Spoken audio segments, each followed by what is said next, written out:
Bata pa po ba kayo? Talagang ganyan na kayo? As in, malakas na talaga ang dating nyo? Yung meron na talaga kayong parang, you say what's on your mind, yung lahat, kung ano man pumasok sa utak nyo, talagang sinasabi nyo, kahit na magalit sila o mainis sila sa inyo. On the contrary, nang maliit akong bata, mahiyain ako, madalas akong naiiyak dahil palabasin lang ako sa sala ng tatay namin para makapanayam ko yung aming mga kamag-anak, mga bisita niya, mga importanteng tao.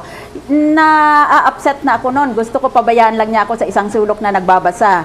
At madalas, nagtatago talaga ako. Umaakyat ako sa bubong ng bahay namin o umaakyat ako sa puno ng bayabas o sa puno ng niyog para makabasa dahil yun lang ang gusto kong gagawin. Talaga, di anong age nyo na-realize na meron kayong ganyan, na meron kayong strength, na meron kayong intimidating character? Una kong nalaman na kaya ko pala na isulong ang kagustuhan ko nung nag-high school ako at merong mga, how do you say in Tagalog, merong mga barumbado doon na